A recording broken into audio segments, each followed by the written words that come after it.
bring Nigeria back. Why I'm trying to paint this picture is because of what is currently going on in social media, where Gowon is saying that Ojukwu was the one that breaks that all important agreement. Because from what I have learned from the history, especially as you put it here, also looking at what Aburi was supposed to achieve, I believe Nigeria as it was then was completely in a mess. In fact, Nigeria was dead as a country, and the only thing that was to bring Nigeria back to life was this Aburi Accord.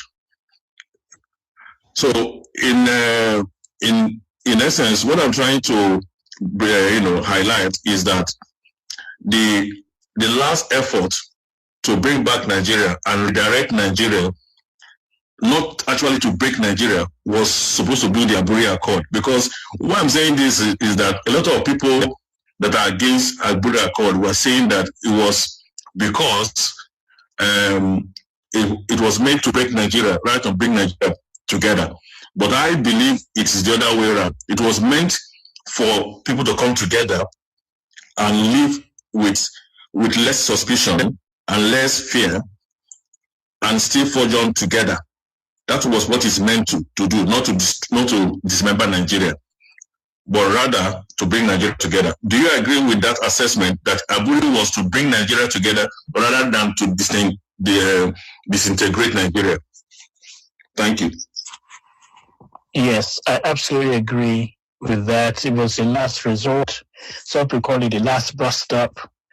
In fact, if it wasn't for the military, those young soldiers, these guys they were in their 30s, by the way, the Ojukwus and the Gowons and so on.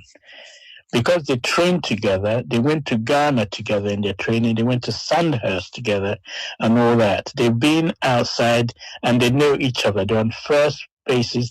They didn't have to go for any thinking about people voting for them. They had to sit down as military disciplined officers and with sincerity and realism and what will work in Nigeria. And that is the significance. What they come up with is what they think would work in Nigeria. And we have, they made sure this was recorded. So it's not something who said what and whenever. So it was recorded, and they had the courage to go through the essential problems pressing them. So you're absolutely right. It was the last bus stop. You can imagine you're trying to breathe back life into something that's already died. So Aburi was, if you like, what they call the spirit of Aburi, was to bring back life into the body of Nigeria. And you and I know when that spirit didn't enter back into the body, the whole thing collapsed. That's where we are today. Okay, thank you very much. Thank you, Dr. Justice. Dr. Tino has a question before you go ahead to the next part. If she could kindly ask her question. Thank you very much. Thank you very much, Wanda Chichi. I want to make sure that we tighten all the loose ends, because when we're speaking about this, I want you to see the whole process. I want you to create an image in your mind where a country as big as Nigeria, as they said then, has now gone down into utter chaos, at least for us who lived in the east. And now we're being chased from across Nigeria. I want you to remember that at this point, about 20,000 people have died. 20,000 Easterners have died at the hands of the northern, whoever they were, police, militia, whatever they were killing our people. And at this point also, about, not 20,000, 30,000 people had been killed. And at this point also, 50,000 people have been wounded. Like the description of the wounded man that was seen at Enugu train station. Many people came back down to the east looking like that. with knife cuts and bullet wounds and all kinds of things. 50,000 of them. 30,000 already killed. And Dr. Ukachi always reminds us that they stopped killing our people when there was no more Nyamiris in the north and west to kill. I want this to be seared into your mind, because this, every time I hear him say that, I just shake my head like I want to shake it off, but it doesn't go off, of course. Because can't wrap your mind around the fact that they continued killing our people until there was no one found to be killed. So most of us have been killed. The rest of us have been chased away. And if you are still in the north, nobody saw you, because you must have hidden somewhere where nobody can ever see you in public. That's what I wanted to add at this point, Chichi, before we continue. Because when we move into the conference itself, I want you to keep in mind that the Easterners were already fed up. And as we also know, there were protests in the East trying to say, get us out. This is utter rubbish that we are associated with people who are trying to kill us. There was no trust left. Thank you very much. Indeed, Dr. Tina, thank you so much for that information. We'll have Mazi Sam's hand up. Please, Mazi Sam, go ahead. Yeah, thank you, all the speakers. Dr. Justice, you just mentioned, the background that you gave towards this discussion is so it's very overwhelming, because about the lady that was carrying the dead body, or the head of her child. I remember reading a novel. It's the standing boy of Nagasaki. This young boy was carrying the dead. This young boy was carrying the body of his dead younger brother, and the U.S. military man said to him, isn't he heavy carrying the dead body of his brother? And he said to the U.S. man, to the U.S. military officer, that he is not heavy. He is my brother. Can we kind of cast our mind to a woman carrying the dead body of her own child heading back to the east? That really shows a whole lot of determination within the Biafrans, the Igbos as a whole, the resilience that happened there, the unconditional love that basically that you could really see from the woman's, I could vividly picture the woman's body language as to how she could cope with that, which to me is like, wow, we have a whole lot of brave men and women during this time. But the Abori Accord, like as Dr. Onyeka said, for everyone to have their way, but you've already responded, it wasn't, because the other party were not there for peace. They were there to see how they can crush the spirit that is in us, but they couldn't, and they still haven't. And I think this is something that we Biafrans would, have to continue to carry as we are carrying it now. That's just the only thing I wanted to add to that. Thank you. Thank you, Mazi Sam. Well appreciated. Mazi Abasi, you have a question for Dr. Justice. Please go ahead, sir. Thank you. My question is, what are the... Mazi Abasi, can you hear us? No, it's a radio host. Yes. Yeah, he's here. He can hear us. Okay. My question is... Okay. My question is,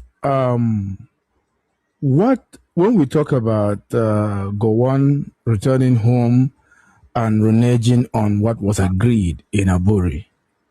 I want to know, what are the specific things that was agreed, maybe on item by item if possible.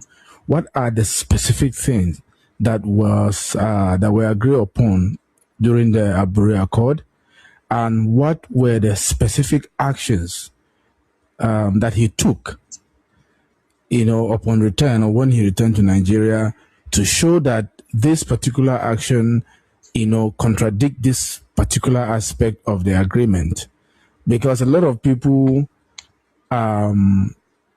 think that it's just a slogan when we say that he reneged.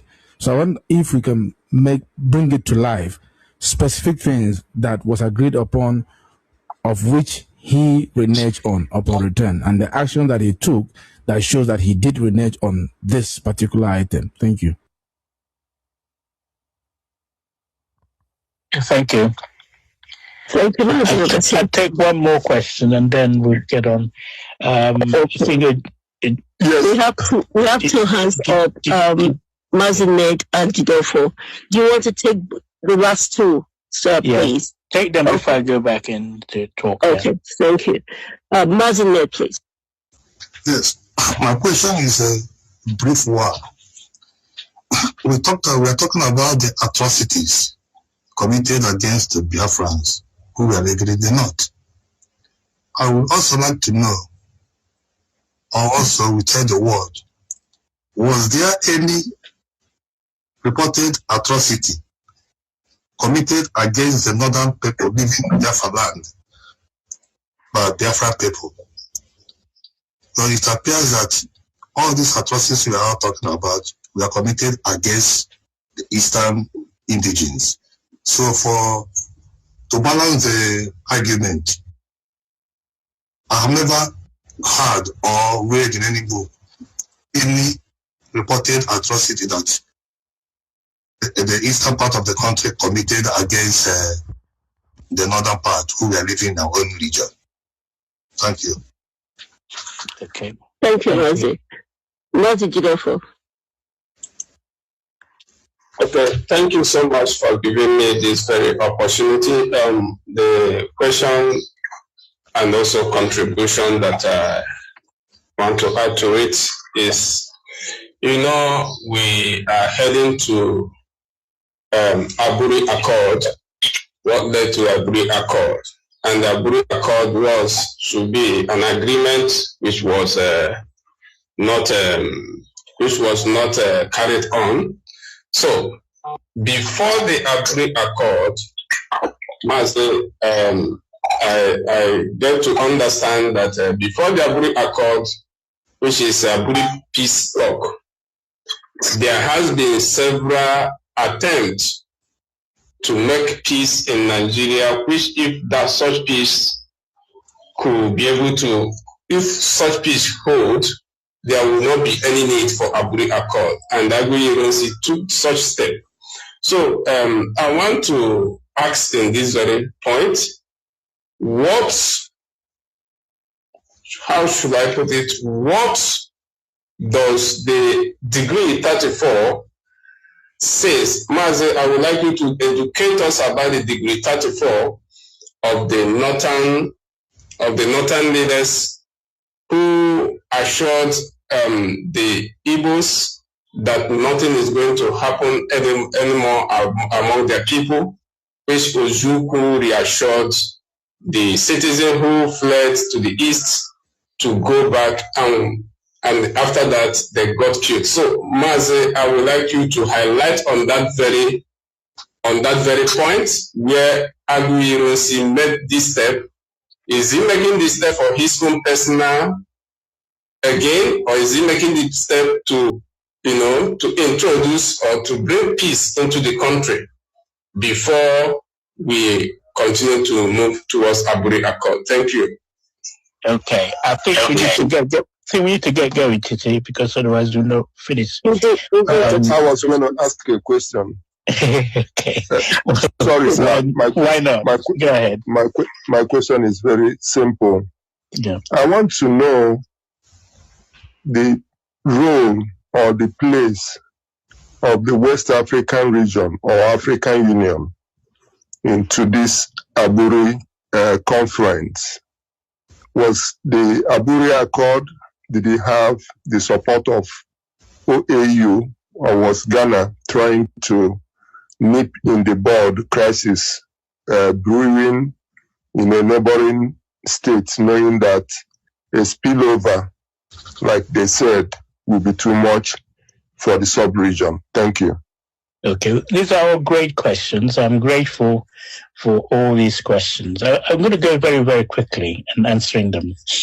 So, get about a lady who had the pain of having to carry in a basket, in a suitcase, the head of the child. If you read Chimamanda's The Rising Sun, when she wrote, she did it in a different way, more fictional. If you read her book, she said there's a lady who was carrying a basket and hugging the basket. When you open the basket, you see the plaited hair of the head of her daughter. So it was so graphic. When I read it, I cried, because that is actually, she called it emotional truth, using fiction, to tell what actually happened to his people.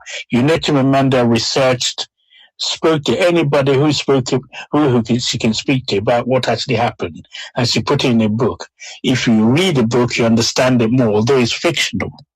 Now, so that answered the degree and the extent of the killing, that you just have to picture, show me to paint the graphics. Someone has been killed, and they put their body in the train. Can you imagine human beings, everybody put it in the train, and that train is supposed to go and be seen by other human beings? What kind of human beings do that? Okay? Now, I need to point out to you that the killings were targeting people from the east, because the Yoruba emirs the Yoruba Obas went to the emirs in the north to thank them for not killing the Yoruba people. Okay, so as we discuss Aburi, remember the pain was targeted on the Easterners. There were also Yoruba people in the north. No one touched them. Okay, so I need to bear that in mind. And there was, I just want to answer, Ned asked me a question about, I've forgotten what he said. Is it Easterners or Ned? What was that question you asked about Easterners? Just primarily. I said that, do we have any I've got it. The people, the Northerners living in the East when all this killing was going on, remarkable thing happened. There was a radio broadcast in the North. I said, the people in the East are being killed. The Northerners in the East are being killed by the Igbos. That triggered more killing in the North, when in fact it was a false propaganda. So what Ojukwu did, Ojukwu speaks English more than the English. He speaks Yoruba, he speaks Hausa, he speaks Igbo. He got the Northerners living under his control and spoke to them in plain Hausa, that he's going to have to help them to leave the eastern region. He provided police escort. Some took train. They were even driven to the Asaba end of the River Niger Bridge under police escort. They were guided out of the eastern region. So the Northerners can turn and say, oh, they killed our people too. If there was a scuffle or one or two died, it would be regrettable, but they were actually protected by the Eastern region government, in spite of their people being massacred in the north. Not once, not twice, not 66, so many times. Okay, so to answer that question, I hope that's helped. Now, the other one which Delpha answered about Decree 34. Decree 34 was what Excellency was proposing to unify the whole country. The military has taken over after the coup by Nzogbu and the ones in the south, which was a failed coup. So Excelency, who is the head of the military, emerged as the person now who wants to bring stability and peace in Nigeria. So he said, okay, what we're going to do now is to unify the whole country under one command, military command. So the civil service, we're all going to now speak with one voice and do what you're asked to do by fiat. Yeah? Remember, Nigeria has always been governed by those in the north and those in the south, separate. They didn't have the same administration. So the northerners, politicians, feared that the civil service would be swamped by the clever, educated people from the south. So they weren't going to have it whatsoever. So say, we're not going to be united. So Excelency must go. Excelency, they started campaigning against him because if they kept quiet, then they think the civil service will be swamped. Remember, they're trying to get rid of Igbos who have taken their jobs, they think. So they didn't want unity in the country. They were actually going to secede. And by killing Excelency in July 69, in July 29th July 1966, it was an Araba coup. The idea is a separation coup. People in the Lagos, all the northerners have sent their families by plane to fly them to the north. Yeah? Because when they had the coup, they killed the Igbo officers, started killing everybody. The idea is to destroy Nigeria and pack their things and go to the north. The Brits, as you know, went and convinced the emirs, where are you going? You can't leave Nigeria now. After all, you got the power. You now in charge of the whole country. So why are you leaving? And if you leave, the southerners, the Igbos will have the oil. So, and one by one, the British High Commissioner, Comyn Bruce, was able to persuade all the emirs to change their mind and stay in Nigeria. So the coup they did was to get rid of everyone and then move to the northern Arewa Republic. They had the flags flying, and it was turned down. So that was the background of Excelency then issuing, when he issued Decree 34, it hurt them so much because he wanted to integrate the country.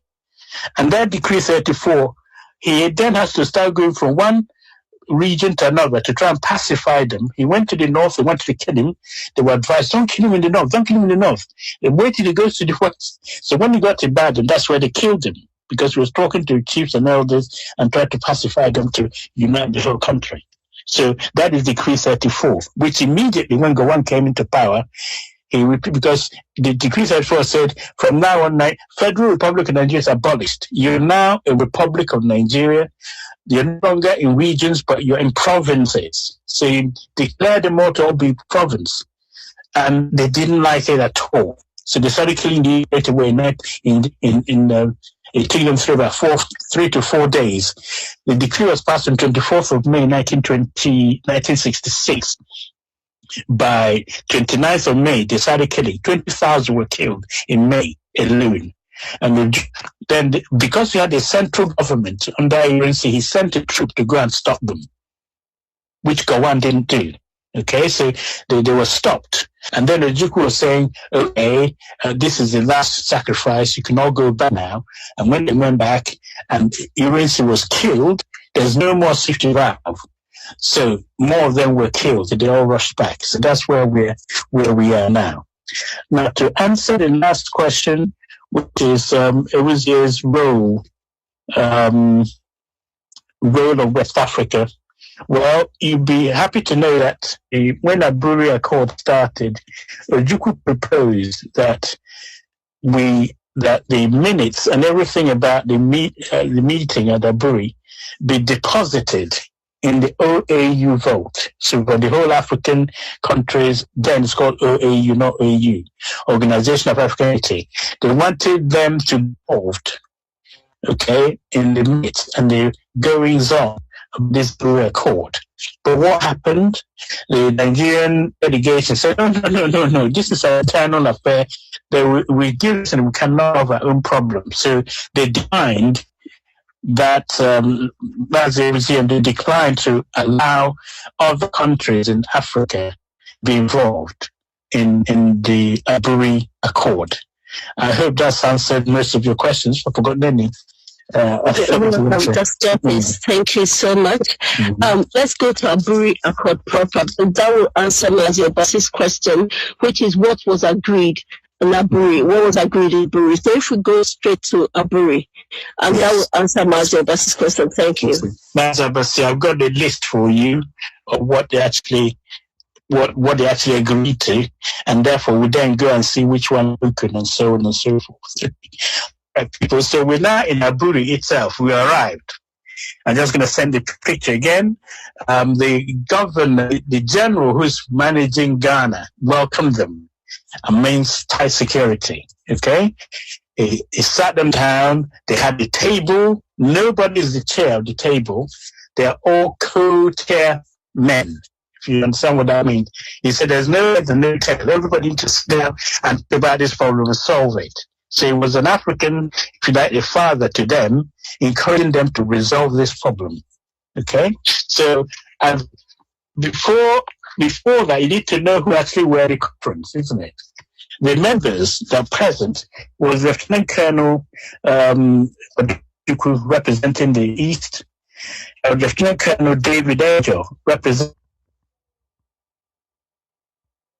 who is the Army headquarters in Lagos, who claiming to be the supreme head, okay? Then you have Lieutenant Colonel Hassan Katsina, who was the military governor north. You had the full Colonel Robert Adebayo, who was the of the west. And then from the day you have Commodore J.E. Way, okay, W-E-Y, he's the Commodore, he's more senior officer to all of these people so far. Then you have Major Muraji, who was administering Lagos, the Lagos administrator.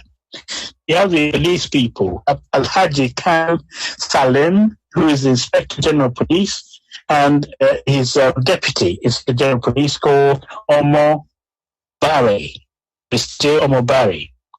Of course, you have Ankara, who is here on the occasion. Ankara is the one who's running the whole of Ghana as the Ghana National Liberation Council, who took over from Nkrumah. In addition to the people I mentioned, Aburi also, these different regions took their secretaries, right? Number one is Adubusu, who's the secretary for the West. You have Aban, who is the secretary for the East.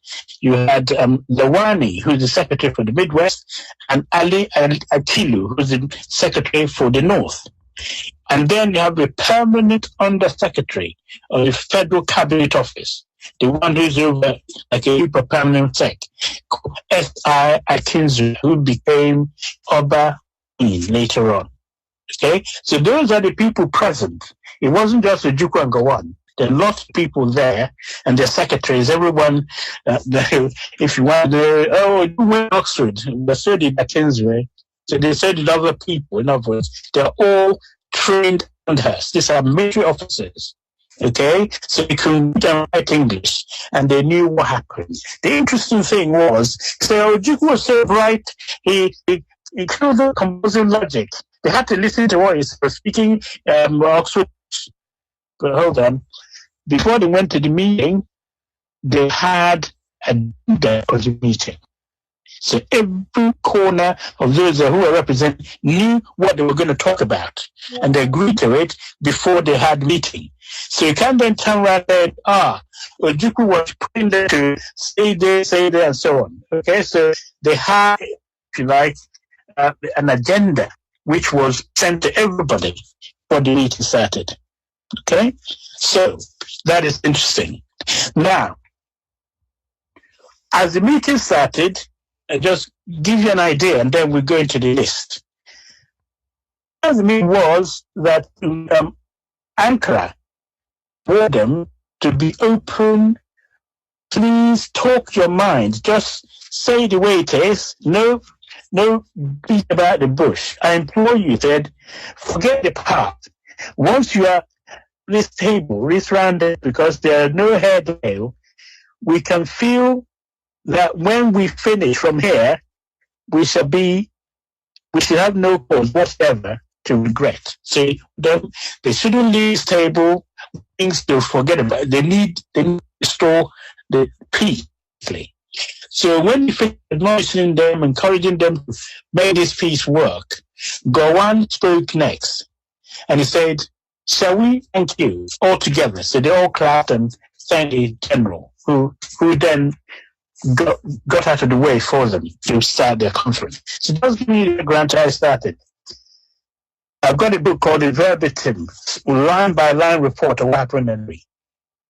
Now, Gowon did next and said, what was the agenda? Just to remind you, there was an agenda before they came to the meeting. The business about Ojukwu with his advisors and the other people were not prepared. Well, why were they not prepared? They had a couple of agenda, okay? And the purpose of the meeting. So they all agreed that they got it. So Ojukwu spoke next and said, the agenda is completely acceptable to me. So Ojukwu accepted the modified agenda, and then the talk started, okay? So the first thing that happened, and this was Ojukwu reminded them that they've been buying weapons. Okay, so the ambassador in Italy and France, told the Ojukwu that look, this was happening. The Nigerian government is buying weapons from Italy. Yeah? The tune of million or 8 million or whatever million, and the Ojukwu confronted them and said, "Why they mustn't use this Aburi Accord to hide, under the cover of it and hide they used to build up arms." That's the told them straight. You shouldn't be using it to pile up arms and we compete.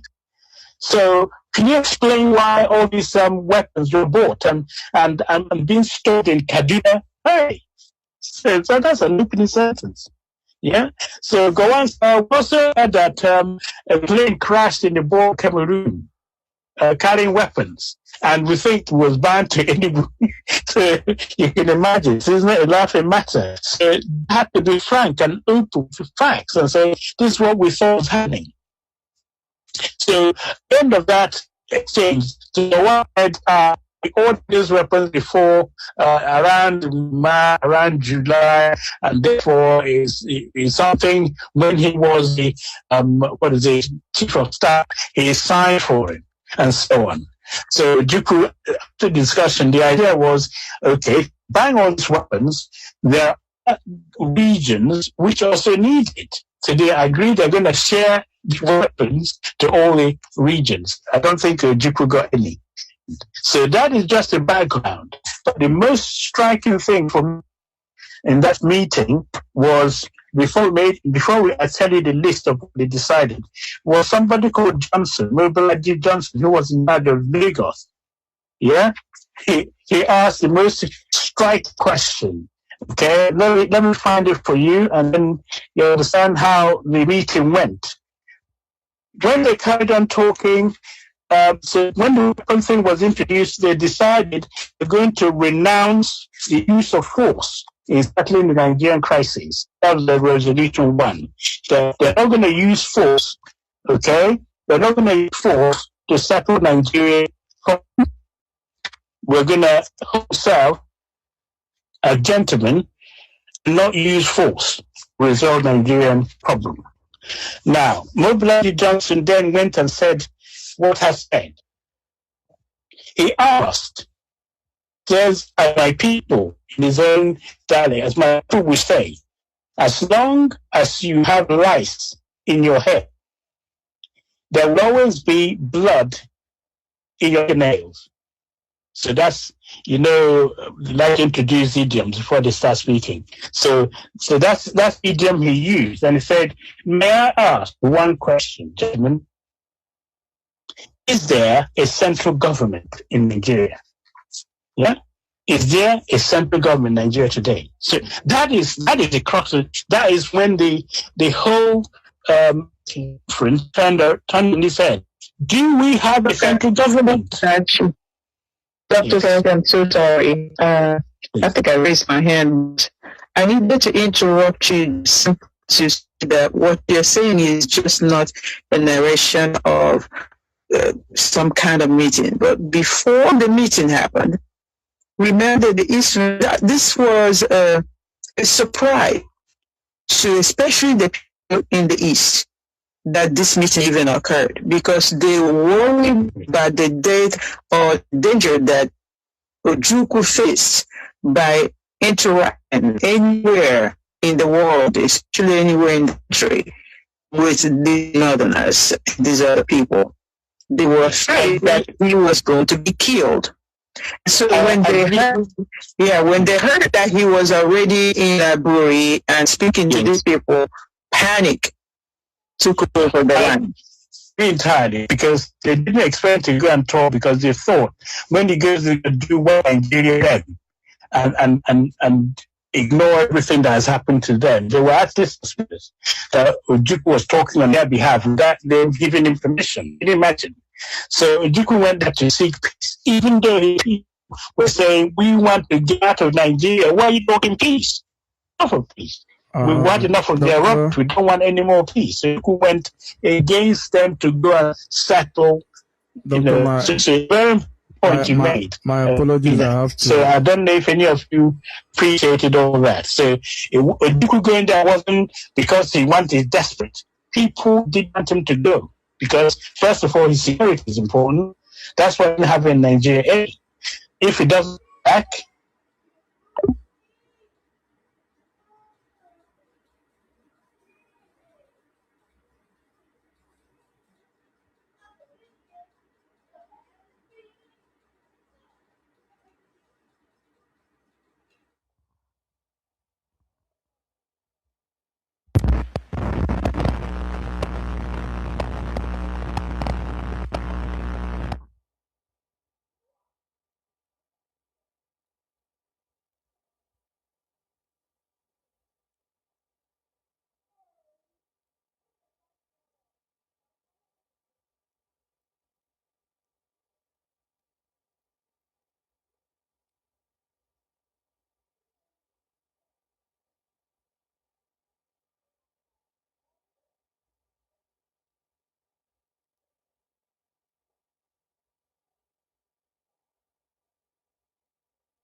Close the door.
Can you hear me?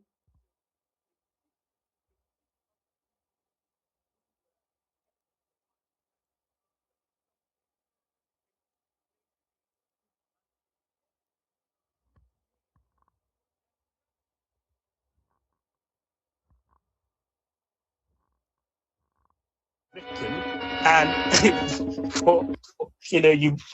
they normally blame the person who's supposed to be the one you accuse. You have to blame the victim. So Gowon, who is the rebel who got into power because people came there who were carrying guns, turned it that Oju is now the rebel. Okay? And then he himself was the one who served the power. So I wanted to bear that in mind. So now, against all this background, then they said, Gowon, you're going to be the commander. You're not going to be the supreme commander, but the commander-in-chief, meaning we're going to run Nigeria not as a dictator, as a one person, but as a collective. Because each region, north, east, west, and midwest, have governors. And governors need to come together and agree before we move on to do other things in the country of peace, to reign. So one's supposed to be the commander-in-chief, not the overall supreme commander, because you can't give order to people who are actually superior to you. The Western guy representing the West, his name is Colonel Robert Adebayo. He's a full colonel. Okay, and Gowon, a lieutenant colonel, is claiming to be supreme commander. So this is a dangerous thing, and they bring discipline into the army. Because if you can't have an order, okay, and a sergeant disobeys you, okay, because the sergeant is giving you an order. So the army is a dangerous situation whereby a discipline has come into the army. So that is one of the main things the military looked at and to iron out, making Gowon supreme commander-in-chief as opposed to the supreme commander, because it would not work. So having agreed and settled, went on to talk about other parts. And I'm going to give you a list of what they decided for it to work, for Nigeria to work in Aburi. The first one is to restore this discipline I mentioned to you in the military. Okay, so they have Supreme Military Council, SMC, which will run the whole country. Okay, Gowon is the chairperson, is the chairman of that Supreme. So therefore, if you're going to make a decision, that decision needs to be agreed upon by all 4 regions. And they have to have it not only in Congress, they have to concur and agree for that to be passed, okay? The people said, Ojukwu disrespected Gowon. And you have to have a commander, supreme commander. And so that is the reason why there's some friction. So number 1 then, the military committee comprising representative region should to take statistics of arms and ammunition in the country. So they're storing these weapons in Kaduna. They went to send people to go and find out where these weapons are so they can allocate the stores of arms in other parts of the country, distributively. Okay? So we're talking now what to do in the country. The army should be reorganized in order to restore discipline and confidence. The army should be governed by medical council, as I mentioned, military council, as I mentioned, which will be chaired by a commander of the armed forces, and that person is then the head of the federal military government. Then there's something called area commands under each commanders, and corresponding to existing regions. It's like the northern region have an area command, western region have an area command, midwestern area command, eastern area command, and they're under commanders. Okay? And during the period of the military government, the military governors should have control over the area commands for internal security. So they're now clamoring for police, state police. This was discussed in Aburi, so that you can't have someone from somewhere else and killing people when you are the commander in that area. So the area you have to take charge of security and protect your people. So that was added in Aburi. The military headquarters, they said, comprising equal representatives from the regions and headed by a chief of staff should also be established. So when you have all these regions, you don't have people in the center representing all regions. And now, a Lagos garrison, including Kenya barracks, should be created. So these are, for the military side of things, what to do. And then they went to, in accordance with the division on August 8th, when they desisted on August 9th, I think Dr. Sinamea mentioned it, person of the northern Nigerian origin to return to the north. Okay? They were camped in the west, so they want them to return to the north. In order to meet the security needs of the west, a crash program with them recruitment, the west didn't have a military to recruit so many people to man the west because they need to have their own army. Then the Supreme Council should deal with all the matters of policy, including the top executive and armed forces. So the FC is running, so everybody's getting promoted, it will come from them. The legislative and the executive authority of the federal military government should be vested in the Supreme Military Council. And the decision affecting the whole country should be referred for determination, provided that where a meeting was not possible, each matter must be referred to the military governors for their comments and concurrence. What that means is that you can't just decide what you're going to do without asking the person who's commanding a certain area. You've got to ask them permission. Even if you can't all meet, you need their concurrence and agreement. So otherwise, you're posing yourself on them. That will cause more friction. So that was decided. Now, when it comes to diplomatic council, they have to make sure that super scale, if you're going to be the ambassador of the Federal Republic, everybody has to agree. And it's at the Supreme Military Council that is done. There's a Juku decider, Mr. So is going to be the ambassador. It doesn't work because there'll be a suspicion from the other side. But the SMC need to sit down and we are choosing this guy to represent the whole country. And it says with the view of promotion, okay, mutual confidence things are needed to be passed. So they said, because of what has happened since January 15th, all decrees, which I said earlier on, every decree which has been passed is now squashed, okay? And they are being repealed. And they should have cancelled January 21st. 1967. So in other words, what are decrees 34, decree that started after January 16, which has too much problem, they want to and cancel them all. The permanent secretaries of all the Ministry of Finance, of all the government in the Federation should now convene within 2 weeks to consider ways and means of resolving the serious problem posed by these persons in the country. In other words, the permanent secretaries now need to meet together, decide how we're going to compensate those people who have run it, who have left their jobs in the because of being killed. They're in a way, they need to be paid, they need to maintain their family. So these people need to meet the finance officers and decide how to pay them. And the displaced civil servants and corporate staffs, those who are still working. Yeah, for example, if you work the railway, you're now finding yourself in the east. No one has paid them. They said they should be paid until the 31st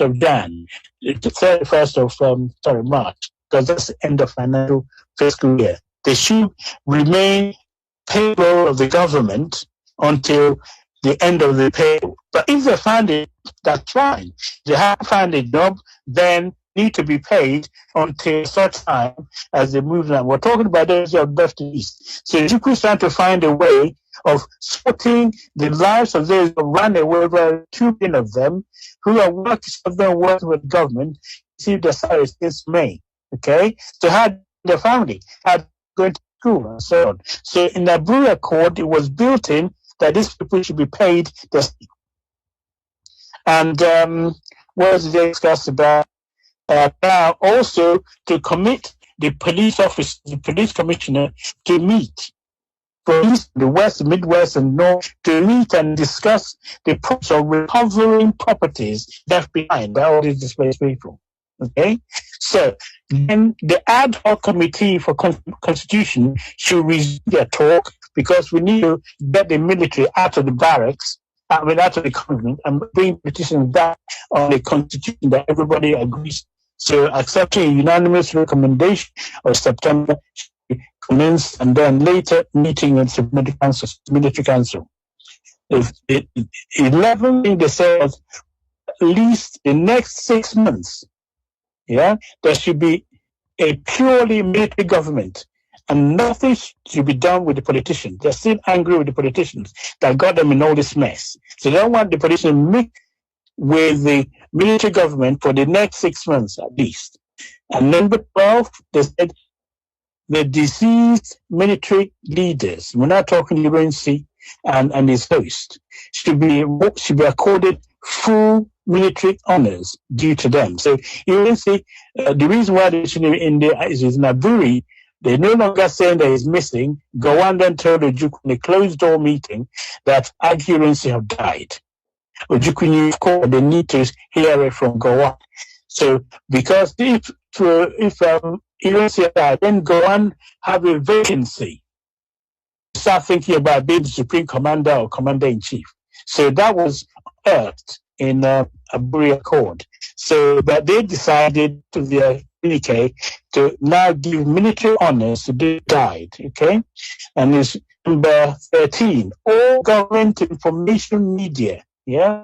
All the talking everywhere should be restrained from making inflammatory statements and causing embarrassment to various governments in the Federation. In other words, there was a propaganda, particularly in the North, saying, just go to the job of what is it, they finish the job we started in the North. Stepping off their propaganda, they would go to the East and finish the job. They go to, and so on and so forth. They were told in Aburi, you're not allowed to make such inflammatory remarks. Then, Ojukwu then should keep his order. Ojukwu to people in the East, the Northerners in the East, they should vacate. He gave them, as mentioned earlier, he escorted them out. He says, they asked Ojukwu in the Aburi to view that order, that non-Easterners should leave the Eastern region under constant review. They review them with a view to be lifted as soon as possible. In other words, if condition is now peaceful, we can allow people to return back to the East. Those they have vacated. Okay? Now, but there's no, I don't think allowing people to go back to the North because of what has happened. Now, finally, number 15. So the next meeting, the Supreme Military Council should then be within Nigeria at a venue mutually agreed. So, ladies and gentlemen, these are the lists of that they mentioned in Aburi. And a new thing came out, what they call the spirit of Aburi. It was an agreement, it became an accord. So they went for peace talk, and the accord is an agreement. So it was so peaceful that you can, I don't know, most would have seen a video on a call which showed Gawan and Ojukwu eating from the same plate. I don't think it was using a long spoon. But anyway, so Gawan was taking the meat and Ojukwu was in the rice. They were eating from the same plate after the Aburi Accord. So the long and the sum of it then is that the Aburi Accord restores what they call the spirit. They brought the spirit of Aburi into the Nigerian dying nation. Okay? And so there was the newspaper reported it as a possible permanent solution to the problem. This may work. But what then happened? Should I stop here? Because there's a list of things that they agreed at Aburi. And that is really where the whole thing began to unravel, because you have to understand the country to move on, they have to come up with all these plans. And they decided that is going to be the case.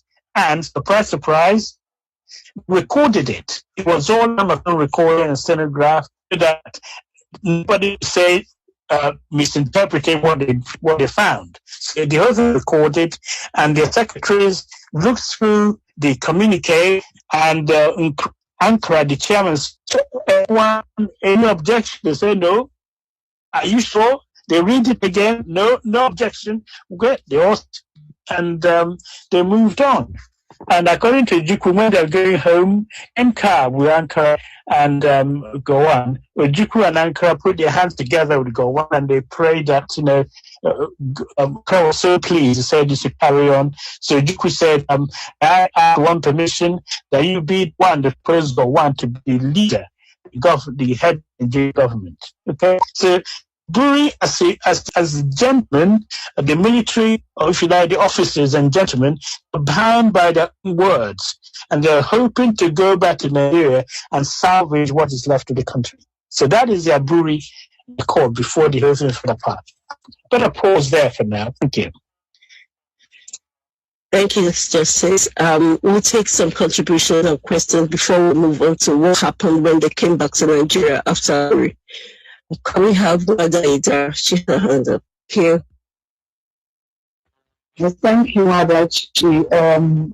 Dr. Rose, question is, actually, I just want to make it like infantilely clear that before the journey to the Buri and during the meeting that gave birth to the Buri Accord, there was no mention of disintegration of Nigeria. Because at the end of this conversation, you just mentioned that Ojukwu proposed the proposal to General Ankara, Yakubu Gowon should head the government of Nigeria. So does it mean that there was nothing at the back of the delegates from Eastern Nigeria that bore any traces of the birth of the nation of Biafra at the time, sir? Thank you. Thank you very much. That's a very pertinent question. At the time, Ojukwu, remember, those at home, before Ojukwu went to the conference, they were expecting Biafra to come, or Eastern region to pull away straight away. But Ojukwu went there and negotiated union with the rest of Nigeria. Okay? And what's going on there? We are still in Nigeria. We're still in Nigeria. Anyway, but Ojukwu, and he did celebrate because what was found, they're going to help those who have been displaced. There's not any, what things they said earlier on. Those who are displaced are going to be helped. Those who are still going to be brought back. And there are so many things you can't make a decision with involving the East. Up till then, they could. And so forth. So the Eastern region has not pulled away. It's still part of Nigeria, but has a greater autonomy. Meaning, they have an area command. Ojukwu is in charge of the north of the Eastern region, and he's in charge of the security of the people. He has to provoke. So no one goes and start killing them anymore. So killing has to stop. That is what Aburi achieved. You can't go to the east. And Ojukwu said, when you cross this line and enter the east, you are staying. Okay? So he achieved that in a way, to more enhanced security and the way of carrying on in Nigeria until temper cools. There's a word they use that we need to stay slightly pulled apart. Because if we come together and force ourselves to be one Nigeria, in the collision, we will burn. Okay? So you have to separate slightly apart for them to cool off. And then when things normalize, they can come back and form their great nation, Nigeria. They all wanted to, but alas, you and I know what happened. Go on. Thank you for that question. Any other question? Good. Because of time, we're going to come. So then what happened when he went back? He had his party. He enjoyed, he said that we think the day is over. But when Gowon got back, so the plan was Gowon would announce, this is what we achieved at Aburi. Remember, his grandma recorded everything, played and so on, the written notes and so on. They refused to give it to the African Union, as Mazi was asked. They kept it to themselves because it's an internal thing. Okay? So, what then happened was that the Eastern delegation got back to the East, Gowon and his delegation to their own way. Gowon was supposed to come up and tell nation, Nigeria, and said, we had a Accord, and the things we discussed, and so we agreed to. But Sunday, Ojukwu was waiting, Gowon is supposed to make an announcement. A day passed, 2 days passed. What's going on? So, and imagine people in the East, as Dr. Sina pointed out, what has happened? Nobody was saying anything. So Jukude went and explained to them, this is what happened in Aburi. Okay? And that is where the problem started unraveling. Ojukwu made the announcement first and told them, this is what we achieved in Aburi, hoping that would calm everybody's nerves. 3 weeks later, 20 January 1967, 3 weeks after the meeting, okay, what happened? Gowon issued a press statement about the meeting and the decisions reached by the military leaders. The statement contained only, decisions, mislead and catered versions of the official minutes of the meeting. So Gowon, on behalf of the Nigerian government, were bringing out the reasons or what they found in Aburi. He chopped it up and gave a misleading version and called the official minutes. The intention obviously was to deceive the public and the world at large. Okay? So the following, the protest by Ojukwu and the Eastern government, and then promised to release the full report of the proceedings of the meeting. Of course, you're going to release the full report, not your own. Some Ojukwu and the Eastern people welcomed it. That great idea. We're happy. On the condition that the report was published unabridged and unedited. So don't summarize it, just publish the whole minute. Don't try and comment on it, just give us verbatim what was discussed. Okay? So, he also volunteered, he also produced long-term phone records,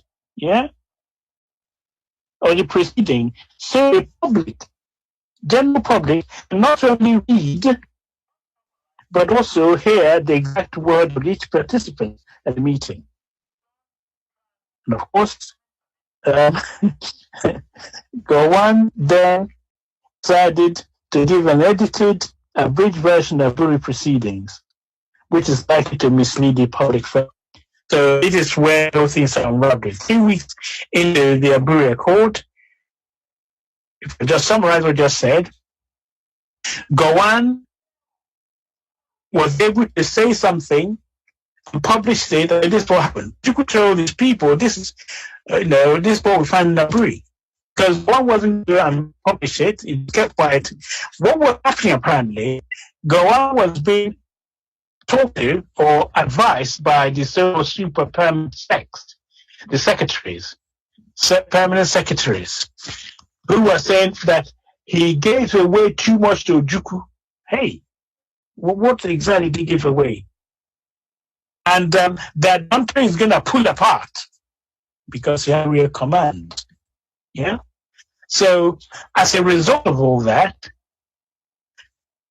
there was some friction. Gowon then came and altered the whole minute. Chopped here, chopped there, made himself supreme commander, and start smuggling changes to the actual meeting, so that he now, however, because of the time constraint, he now has to declare a state of emergency in any region doesn't obey the central government. So that's where the whole thing fell apart. Okay, I'll stop there and take some questions.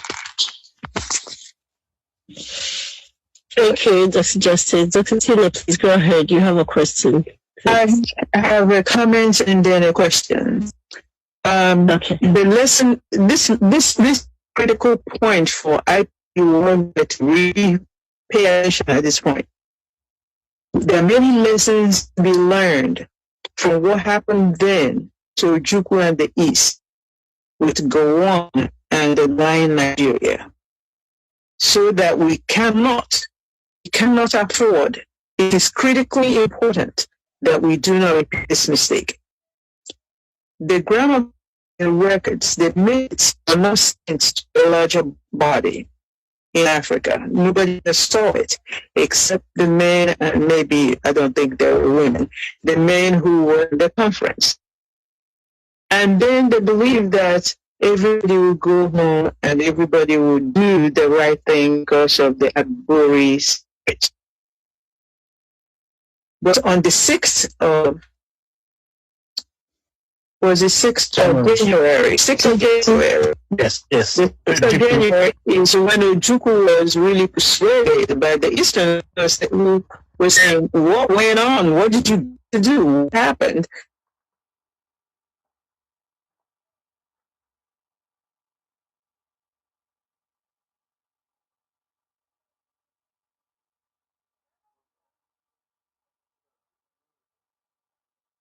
That somebody must remind about in this case.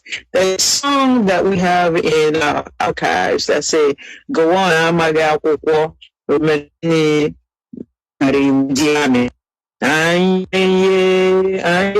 Go on. Somebody needs to play that music because this man, go on, really acted like illiterate. Whatever he was claiming, he had fever, something happened to him, he lost his mind. In the meantime, he was in a coma short time and then revived himself to come back after 20 days to start saying things that were not allowed actually for him to say. Because in the book that we were using to understand this whole thing, that it says that Aburi agreement were decisions of Supreme Military Council, of the Supreme Military Council, which no one member of the council had power or authority to repudiate, modify. Any alteration of such decision must necessarily be made by the council itself, as a body. If one has subjected himself to a decision, the East would have recognized his government. This is what was already agreed because they had worry, they had good feeling, everybody agreed, even Ojukwu said in his experience, put their hands together and said, I will be glad to set you or whatever when we implement what we agreed on. So his modification of the agreement amounted to an assault of dictatorial power. So he wanted to take over. He didn't live by the spirit that they came out of Aburi with, that let's fix the problem, let's work together. That has to be the man on top telling everybody what to do. There's some comments that I must make at this point before I ask the question. Remember that the West didn't have enough military personnel to even man their own area.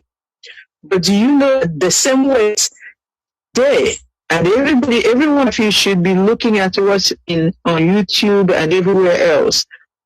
They're the ones busy rewriting, pulling down the authentic Aburi documents because we have been looking and we need to find why. And we cannot. And we wish that somebody will bring back the gramophone recording of the Aburi conference. But they're the ones changing the narratives. They're the ones now using this situation that one created then for their own advantage. I'm here to tell them that we still know the truth and we will abide by the truth. But this meeting, they all came out agreeing on one thing, but one then made himself a dictator to assume the power that he didn't have and say and subvert some of the things that were written.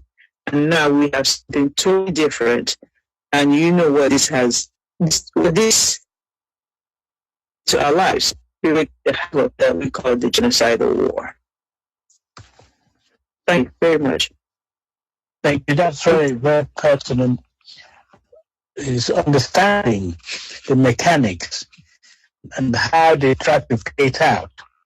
And indeed, unless you go and read up what has transpired, what you hear on social media is a distorted version.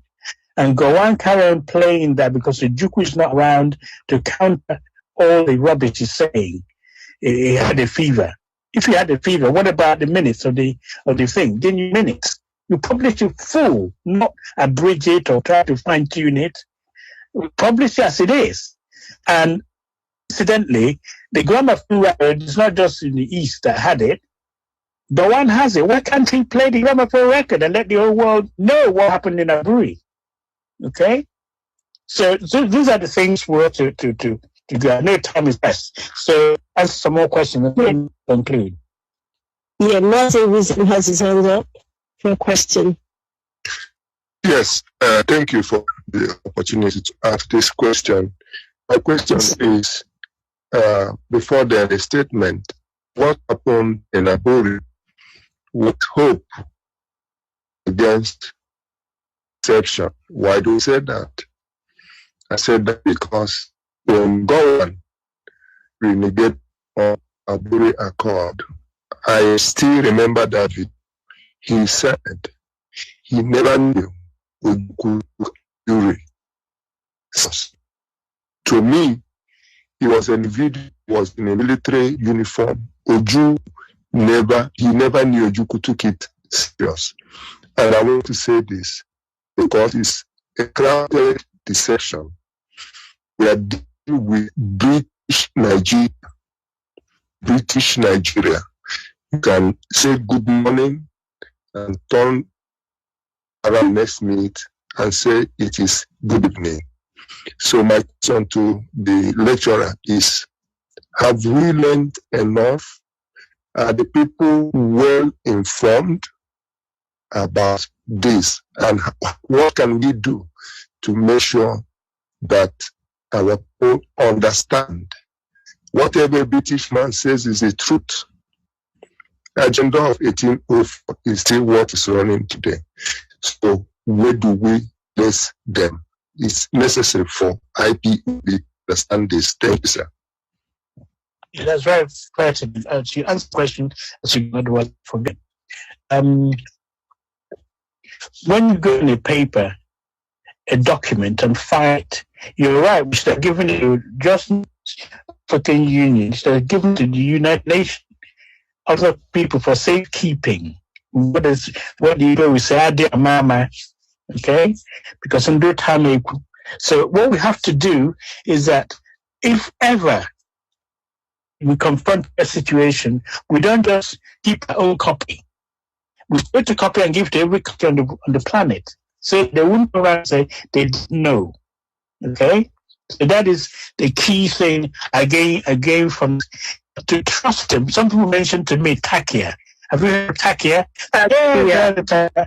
So Takia is when people of the other faith, they give it something, but they're willing to change their mind. Even on oath, they didn't really agree. They didn't mean it, which is what Mazi was saying. He didn't really he didn't really mean it. The country was falling apart. I told you the country had died. You killed a section of the country, and then expect them to come back, and you're different, telling them what they should and should not do, and you say they can go to hell basically because the time around you killed them. Okay, so that is Aburi. Aburi was really the last resort, and I know quickly ask the question. I say, was then the result of the people in the East? What did they then do that led to Biafra before the 30th of May? Okay, so one more question, then we'll go to that. Okay, so Nika, please. Okay. I just wanted to point out that Goman does not have a mind of his own. It's always pressured to do one thing or the other. Just as the book he wrote now, he was pressured to write it, and he wrote lies. And another thing that I read about Aburi is that there was going to be Decree 8 that a government issued to be used to implement his own version of Aburi, which not only Ojukwu rejected it at that time, the other governors too, from the West, the Midwest, all rejected that and stated that wasn't what they agreed. Because this is important to stress this. It's not as if it's only Ojukwu that said, oh, one said it's not what they agreed on. His other counterparts too, from the West, that is Lieutenant Colonel Deba and Lieutenant Colonel Edo, also said when the government set out that Decree 8 that this was what agreed Aburi. I just wanted to make that fact known, that it wasn't no Ojukwu that said go on, again the fake version of Aburi. Thank you very much. That's correct. Well done. I like that. So, one more. Could it be hurry? There's a few minutes to go on.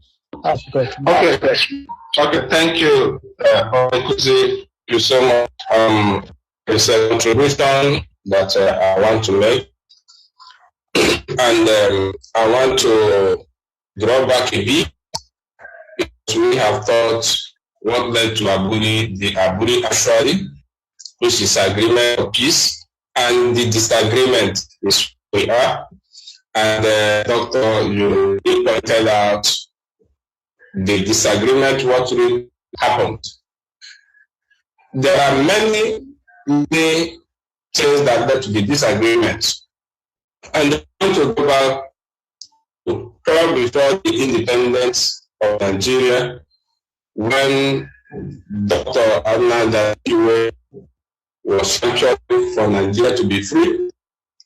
And there was multiple discussions during that period. And the big brothers of Nigeria, which are the British, I don't know how our people resisted them being make warrior. They chose the North to take control of Nigeria. And that very Aburi Accord, the reason why it was turned us down, I want us to think back into the British giving the northern North the power to take control of Nigeria. And at that point, Aburi is about past the intention of the British towards Nigeria as their own company. Because in that very Aburi, things like Mazi, Dr. Kashi have pointed out regarding chief commander and supreme commander-in-chief, whereby we said you can't wait into another region to carry out atrocity that we take lives of people. So the one actually noticed in all this while talk about he was sick or so on and so forth. These are the lies that you cannot tell a kindergarten children. But what I've seen in that very disagreement is the hand of the big brothers called the creator of Nigeria. Because without them, without the overall from the Federal Federation, there is no way they can be able to command or to control the regional economy. Because before then, we have Michael Obama, who is also growing the economy from the eastern region, from the region, and the Buffalo from the north, and from the north. But Britain does not want such economic growth to happen in that very contraption they created. So at that very point of accord, why we went on its own thing, I agree on every terms and condition on how to situation in Nigeria.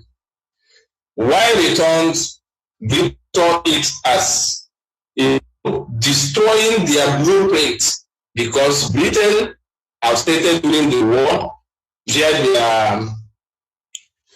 their what is it called, that the death of Biafrans cannot change British policy, their policy, which is Nigeria. At that very point of agreement on who to be the sprinter or commander-in-chief and the area commander and so on and so forth, that was where they said, if this could happen, if this happened, that means our foreign policy towards this very action never benefit us anymore. And the one was advised, because after the meeting and everything left to their region, multiple meetings were going on, like what I can bring out of what Dr. has explained. So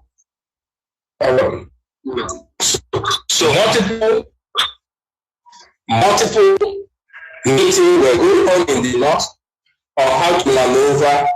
That was the reason why we will have to take more days, you know, to that he was sick. So because of time, could you quickly round up? Because of time. That's what I'm going to stop.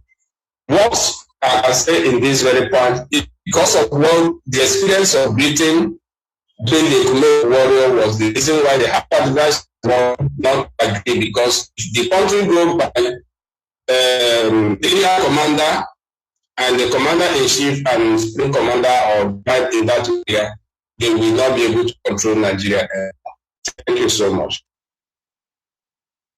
Thank you. There's a need to begin to defend, because we talked about when the Aburi Accord was, if you like, messed up by Gowon. You need to now know what happened in the East. How did they respond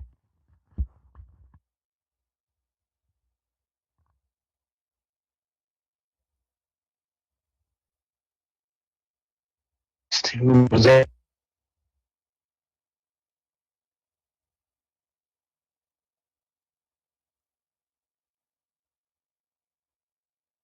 Is a property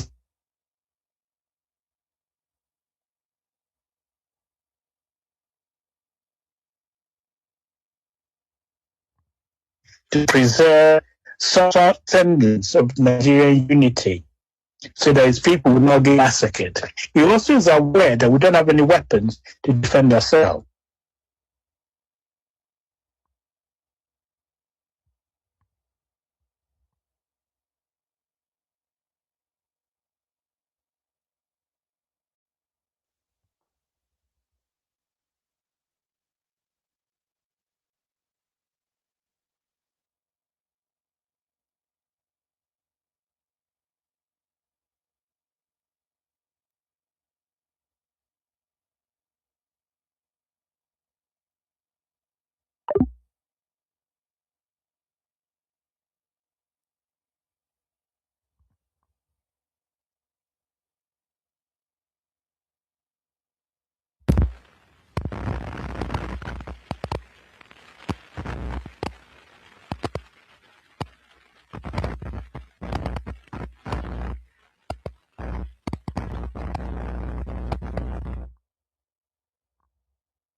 You see, up to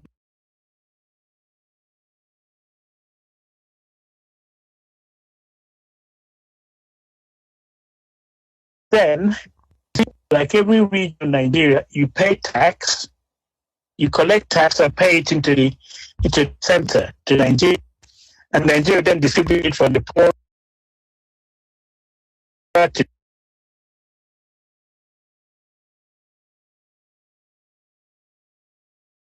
Good afternoon, good evening, and good night, great Biafrans and lovers of freedom.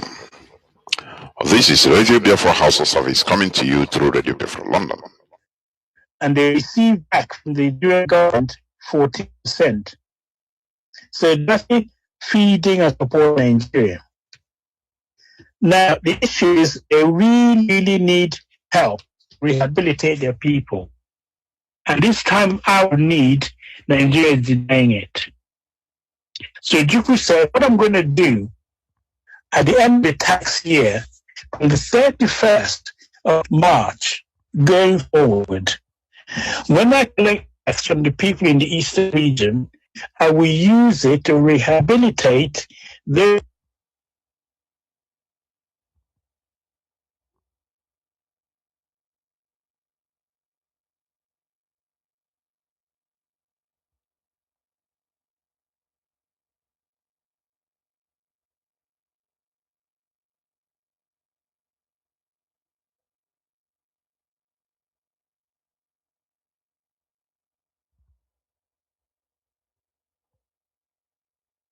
Remember, the federal government owed Eastern region £11 billion, which they have not sent to them.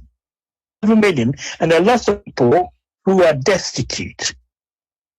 So Juku enacted, therefore, what he called the Survival Edict, starting from 1st April, to collect the money and use it to service. Now, this is important.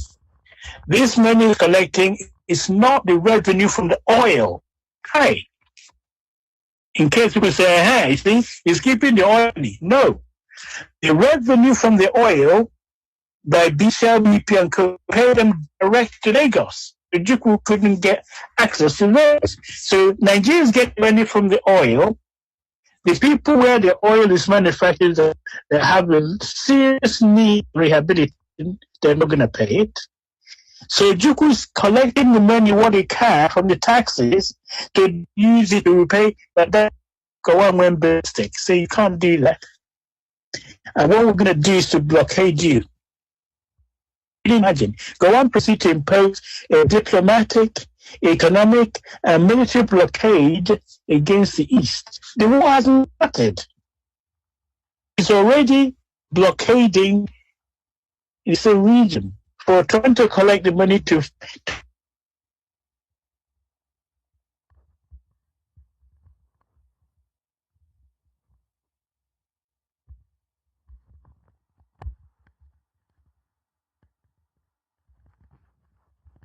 the situation in Nigeria is an internal affair. That's a word Nigeria was used. Nothing to see here. It's internal affair. Internal affairs.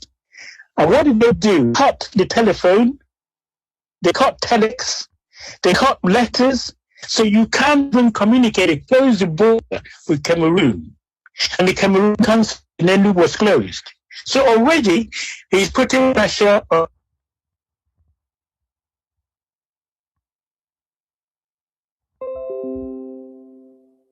And to make the matter worse, the Nigerian Airways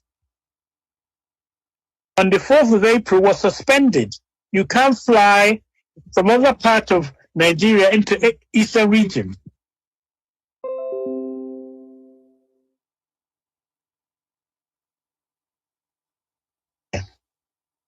Just because the Juku said, I'm going to collect the tax to rehabilitate my people. So there's a lot that Gowon did, literally defy and provoke the East. Okay? Now, Adebayo, Ejo, Commodore Way, and all these people, they flew to Onitsha, eastern Nigeria. Remember, they were co-conferees to make a frantic appeal to Juku not to carry out the threat or unilateral implementation of the Aburi Accord. They were begging him not to implement it unilaterally. But Ojukwu saying, I need to do this to help my people. So Gowon added, as was pointed by Dr. Onyeka, Decree number 8 into the mix to insist on the way Nigeria dealt with the Eastern region. Now, I need to share with you what other part of Nigeria at this stage we're doing. I'm going to mention Awolowo because he played a central role, which led to Biafran emerging. The other region, the southern region, this is what happened. They were drawing closer together. I think we overran a bit, so this is a very critical time. In summary, Ojukwu has acted by saying, I'm going to collect the money to unilaterally carry out the plans which were unanimously decided in Aburi but not implemented, namely rehabilitating people. So, the other corners of Nigeria, by May 24th, 1967, a step was taken towards southern Nigerian solidarity. They begin to gel together the southern part of Nigeria, which consists of western region, midwestern, and eastern region. Chief Obafemi Awolowo, who is the Yoruba leader. Remember, they released him from prison, and the coup plotters in 1966 January wanted him to be the president. Now, he's the Western Region delegation to the ad hoc conference. He resigned. He said he's no longer going to go to this delegation ad hoc conference. So he wrote a letter to Colonel Robert Adeyinka Adebayo, who is the military governor of Western Region, giving the reasons why he's no longer going to participate in the Nigerian Constitutional Conference. He said that one of the reasons for resigning was the documented tension between Hausa tribe in northern Nigeria and those Yoruba residents in that region. So remember, the Obas have gone there and thanked the emirs. Now we have tension between Yoruba and the northerners. He accused some federal government circles of trying to help eastern Nigeria out of the federation. So that's what Awolowo was saying. So that they would form a new federation of their own terms from among the remaining units. So that's what Awolowo saw. He said the federal government had failed in respect the consensus among the majority of the people of the West, Lagos, that the northern troops in those two territories constituted an army of occupation, and that their non-removal had reduced the territories to the status of protectorate. Now, let me explain that a little. The northern troops were supposed to leave west and go back to their region, the northern region.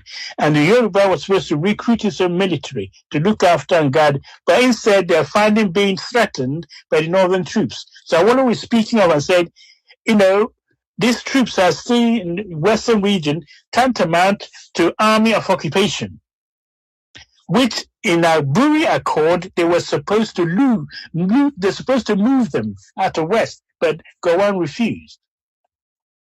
Then Awolowo said, if you want to save the federation from complete disintegration and the constituent units from mutual destruction, we must embark now on a 4 to 5 year venture of confederalism.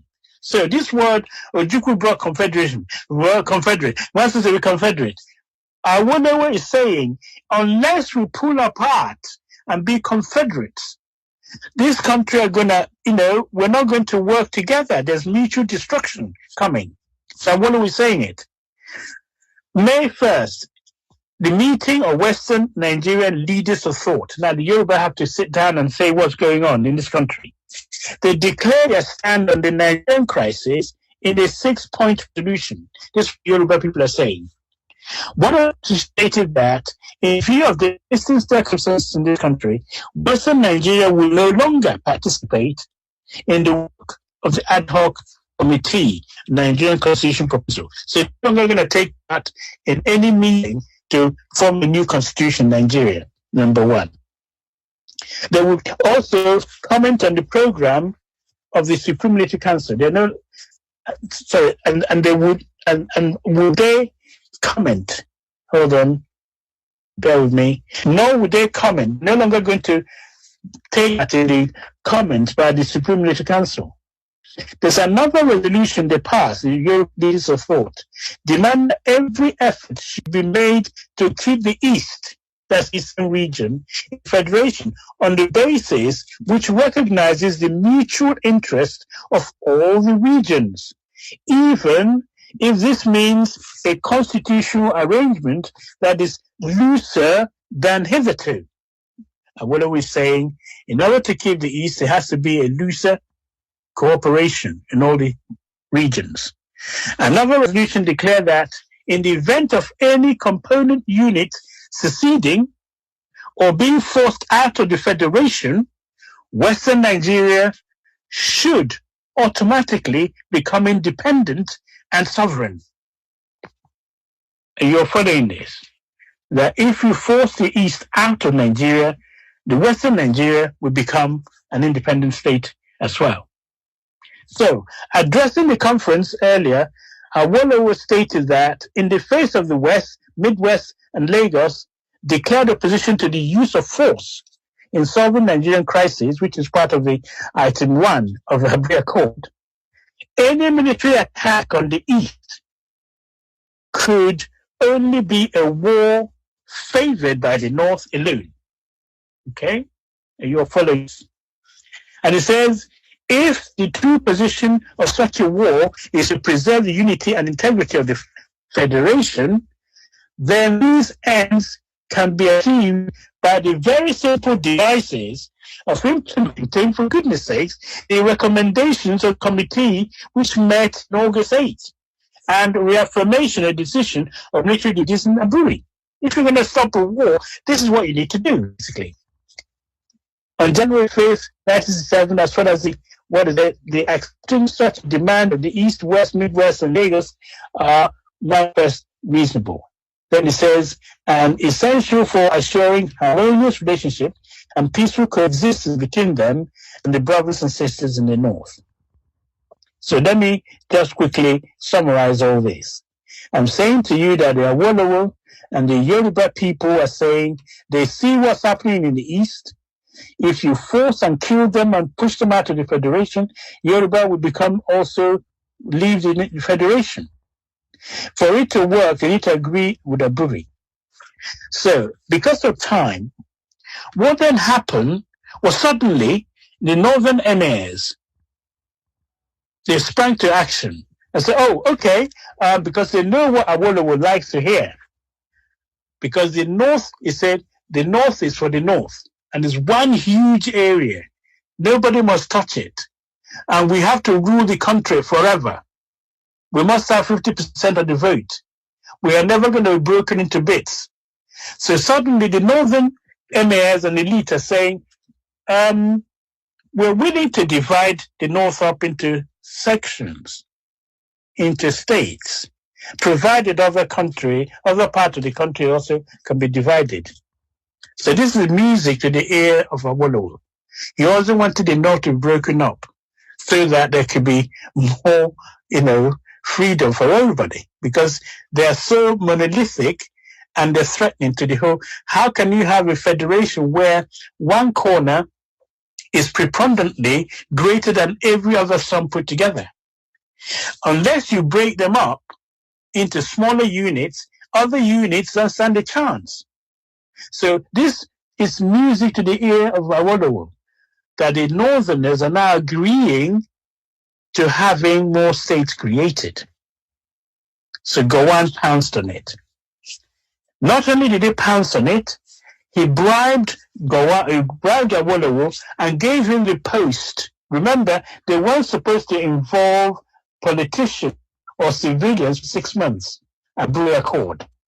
So he now offered a post to Awolowo, who's a civilian, to be the deputy of the country's leader.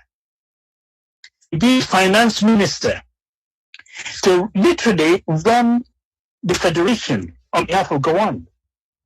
So the solidarity, which was piling up in the West, the Midwest, and the East, was smashed up by strategic decision by the Northern emirs to carve the country up.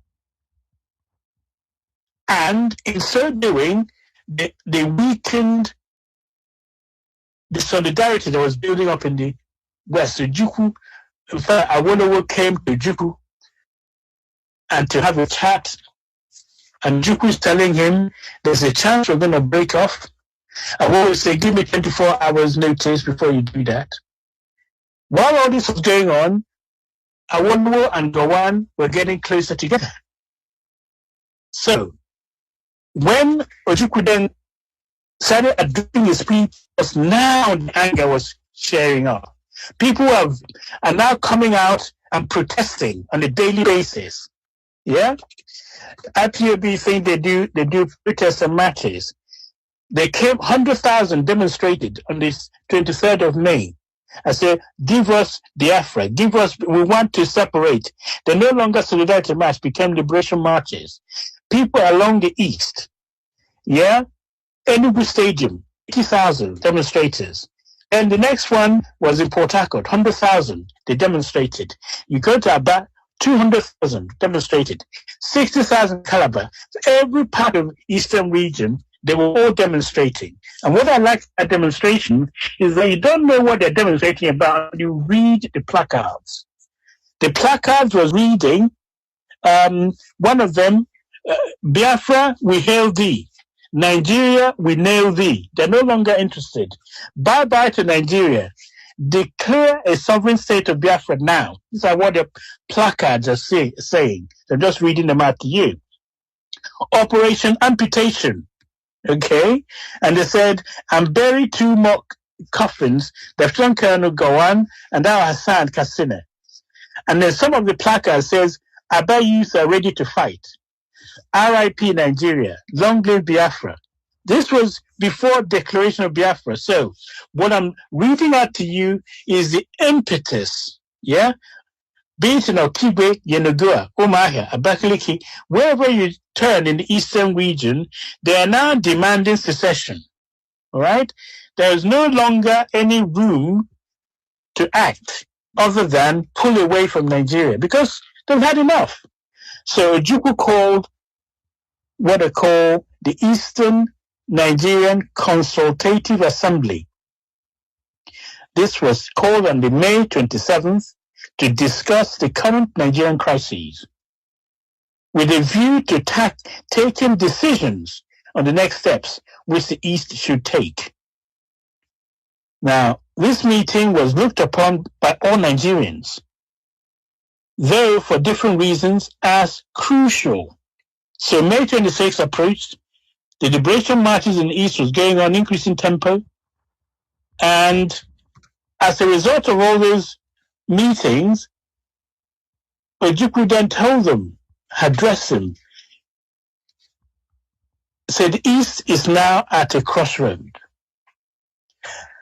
I find it necessary to put all the facts before you, indicating the issues, the difficulties, and the dangers, so you can examine them fully and advise me, the governor, on the path we are to follow from now on. As usual, I can call upon you to be free, frank, and objective. So Ojukwu addressed his people and asked them, exactly what do you want? Okay? What are the crossroads? Accepting the terms of North and Gawan and thereby submit to domination by the North. B. Continue the present stalemate and drift. C. Ensuring the survival of our people by asserting our autonomy. Now, if we have no alternative to the third, that's asserting autonomy, we shall leave the door open for association with any other region in the country. that accept the principles of association of autonomous units. I consider it my duty to warn that if we are compelled to take that decision, we must be prepared for a period of real sacrifice, hardship, and inconvenience. To start with, we may be without friends for a period. We may have to face the hostilities of the North acting in desperation. For a time, there may be a financial and economic difficulties. There will be the problems of external communication, of immigration, including passports, because remember, they're not a nation yet. Now, after deliberating on the matters of the 2 days, they took them 2 days, 26th and 27th, okay, the Consultative Assembly declared that in considering all the facts, this is the instruction they gave to Ojukwu, that Eastern Nigeria has always been in the forefront of the struggle for a united and prosperous Nigeria. 2, that they cherish certain inalienable rights, which include the rights of life, liberty, and property. That they demonstrated these beliefs by settling in and contributing immensely to the development of our other parts of the Federation Nigeria. That following the genocide of 1966, perpetrated against the Easterners by the Northerners, the consequent conversion of 2 million Easterners into refugees, and the remorseless and arrogant attitude of the Northerners, they painfully realized that the Federation of Nigeria has failed. That all efforts to find a practical and a just solution to the crises were frustrated at every turn by acts of bad faith on the part of Gowon. That the Federation of Nigeria had forfeited any claim to their allegiance by these acts and by economic, political, diplomatic sanctions imposed against them by the Gowon regime. So those are their concerns. They had therefore mandated His Excellency Lieutenant Kanu, military governor of Eastern Nigeria, to declare at the earliest practicable date Eastern Nigeria to be a free, sovereign, and independent state by the name and the title of the Republic of Biafra. So that is the mandate given to Ojukwu. And Ojukwu then responded. But before Ojukwu responded to declare Biafra, you never guess what happened next. Gowon decided to divide the country into mini states, 12 states, 3 from the eastern region, without asking anybody's opinion. Nobody knew where the boundaries went through or why. They carved the country up. And then, to make it worse, declared a state of emergency. And when the state of emergency is declared, it means at any short time, the government could send the troops into the area declared state of emergency. So as a result of all this, on the 30th of May, I'm told it's on a Tuesday, around 3 a.m. or so, Ojukwu brought the good news, good tidings of 14 million anxious Eastern Nigerians. At the time, there's a radio broadcast. This is what Ojukwu said. Fellow countrymen and women, you people of Eastern Nigeria, conscious of the supreme authority of Almighty God over all mankind, of your duty to yourselves and posterity, aware that you can no longer be protected in your lives and in your properties by any government based outside Eastern Nigeria. Believing that you are born free and have certain inalienable rights which can best be preserved by yourselves, unwilling to be unfree partners in any association of a political economic nature, rejecting the authority of any person or persons other than the military governor of the Eastern Nigeria to any imposition of whatsoever kind or nature upon you, determined to dissolve all political and other ties between you and the former Federal Republic of Nigeria, prepare to enter into such association, treaty, or alliance with any sovereign state within the former Federal Republic of Nigeria and elsewhere on such terms and conditions as to observe or to subserve your common good, affirming your trust and confidence in me, having mandated me to proclaim on your behalf and in your name the Eastern Nigeria be a sovereign independent republic.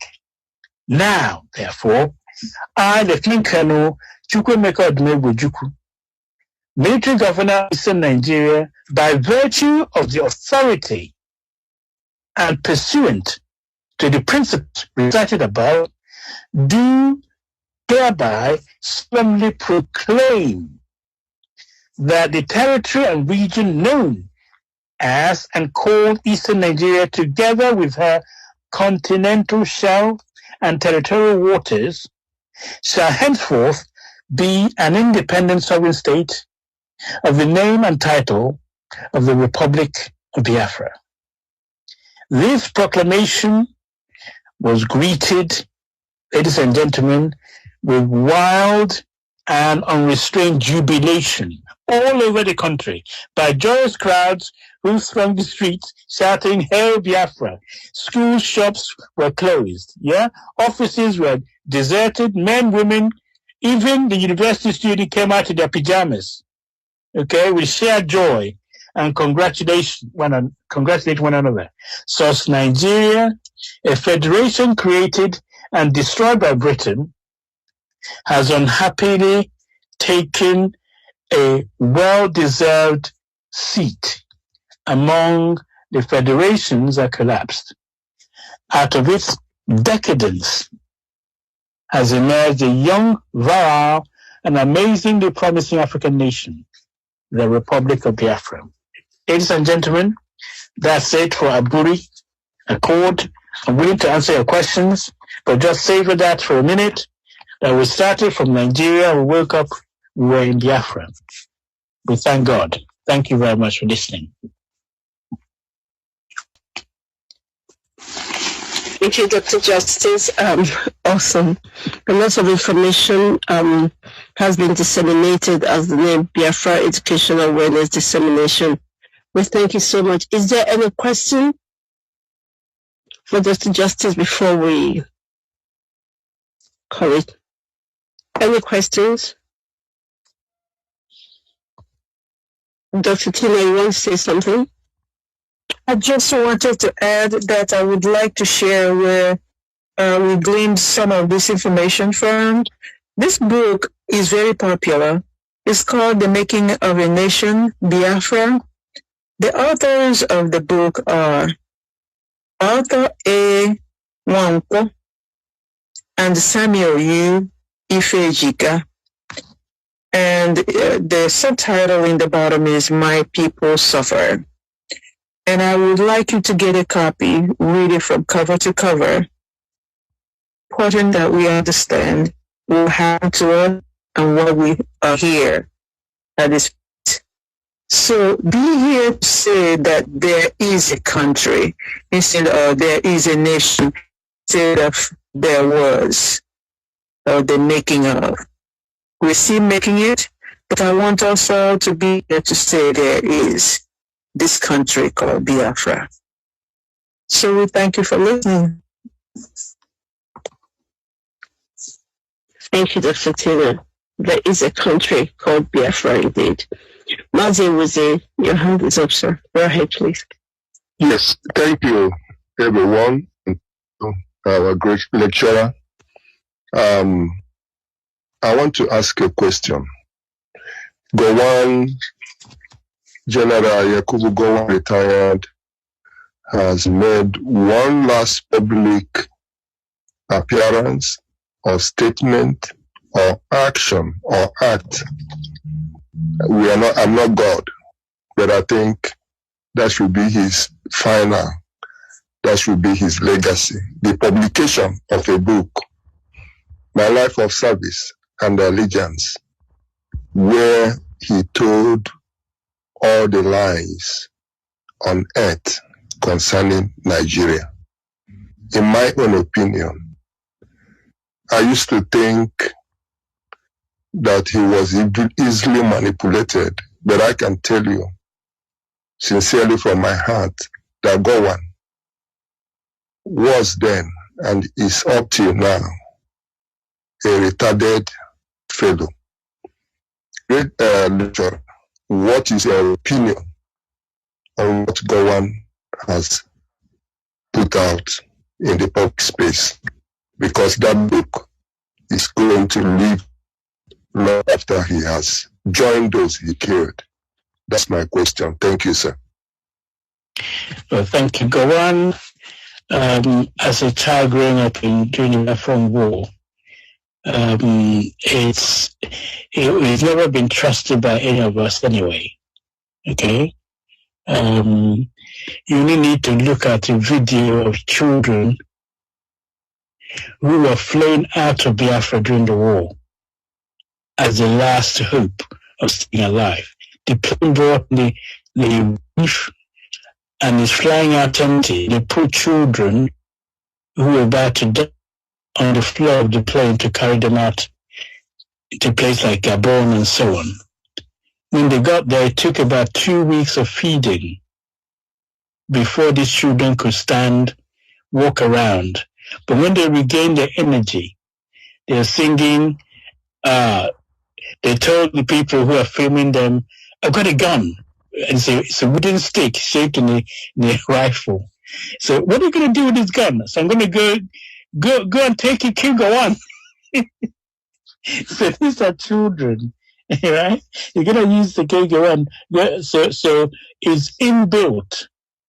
And what Gowon did before the war is what we're talking about. What he did during the war, we are about to discuss, and what he did after the war, okay? So he supervised genocide before, genocide during, and genocide after. And he still have mouth to talk because the rest of the world are allowing him to get away with genocide because maybe we are not shouting high enough. I'm talking about people of Eastern origin, Eastern region. They're taking it for granted that the world were forgetting or whatever. The world know more about what happened to us than our own people. So that's why BEAD need to help to educate each and every one of us as actually what went down. So Gowon can't get away with it. He can publish his book, but there's enough evidence to rebut every single one of them. It'd be like him publishing Aburi Accord when we have a recorded version and what he says is rubbish. So people will laugh at him. So my prayer, unfortunately, started diverging from your one, is for Gowon to actually be alive the day Biafra is restored. So then all this nonsense will be wasted. All these shenanigans will be in vain. So you will actually see Biafra. This Biafra I fought is here. They returned. So that's my hope. So thank you very much. Okay. Thank you, Dr. Justice. Whether you have your hands up. Yes, thank you once again, Mother Chichi. For a reason. Thank you for exposition so far, sir. I'm going to keep my question short and crisp. In the immediate aftermath of the announcement of the content, the real content of the Abuja Accord by go on. And the thing that happened, what it led to the eventual genocide, led to program and then the 3-year war. So I just want to ask, I don't know if you're going to have another section, another session program. But even though the authentic records were not out there, General Anko was physically present in that meeting as a mediator, I guess, and probably as an ombudsman, I believe. So what was the role? When did they come out to make a rebuttal of his steps? Why did we Ghana as a country? I mean, you cannot answer for that, but maybe you could give us a glimpse of history into the birth language and positioning of Ghana as a country at that time, sir. Thank you. Thank you for that. Ghana really tried to get Nigeria to remain one big country, like a big brother to them. But most of the people who trained, because Ghana owes so much to Nkrumah, and Nkrumah owes so much to Nnamdi Azikiwe. Nnamdi Azikiwe started his campaign to get rid of colonialism in Africa, in Ghana, by publishing newspapers in Ghana and so on. So Ghana and Nigeria is like, brothers. Now, and the military were being trained in Ghana prior to going to UK. So Ghana did everything to get Nigeria to get back to their senses. But when that failed, the end, in fact, I was, I always keep forgetting his name, the doctor that was sent during the war. Mensah, that's him. Dr. Mensah came to Biafra and went to the Nigerian side and documented the genocide. Okay? Unlike the people British sent, who stayed on the Nigerian side, said they didn't see any genocide. But Dr. Mensah from Ghana was the one who documented and said he has good reason to believe, so prima facie evidence, that the motivating factor of the genocide is the hatred of the Igbos, hatred of Biafrans. So that is done. Ghana was there. And just before the war ended, 1970, they went to Obasanjo and said, we're about to recognize Biafra. This is Ghana. We're about to recognize Biafra. What is his thought? So, Obasanjo told them, well, from his point of view, the war is nearly over. And it's up to them, but within a few days of that visit, the war indeed ended. So Ghana could have recognized Biafra, so would have Sierra Leone and other countries. They were all queuing up in 1970 because Nigeria had told so much lies and the world ceased to believe them and was gathering momentum. But something happened. Biafra collapsed. But that's another story. We will be telling about the war itself. We're taking it bit by bit. So thank you for that question. It's very useful. And to make matter worse, Ghanaians kicked out Nigerians during the war, if you remember. And then Nigeria returned match. And Ghana must go is a bag we all know about in 1983-84, Shagari era. Okay, thank you very much. Thank you, Dr. Justice. Interesting. We have a bit more lecture, at least 2 or 3 more sessions we'll be holding. So today we stopped at the Declaration of Biafra. Our next lecture series will be what happened after the declaration leading to the genocidal war against Biafrans. Because of time constraint, we'll be having every one of us say our closing remark. And when next we are coming on, we'll make sure we inform everyone early enough and get everyone ready for the next time beat on Radio Biafra. Thank you, everyone. Thanks for listening. May Chukwuka continue to bless and strengthen us. Can we have closing remarks from each and every one of us, please? Mazi, will be starting with you. Thank you. Biafrans, thank you once again for listening. The Abuja Accord, as we know it, was a complex task that was accomplished by those who took part. Unfortunately, its implementation did not take place. However, we shall continue to tell our story until we are free. All hail Biafra. All hail Biafra. And so, Mazi Priestley.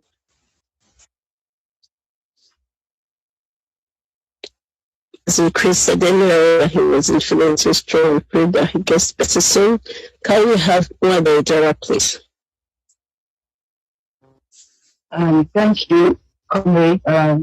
Biafrans, I thank you so much for spending this time, and especially bringing to justice.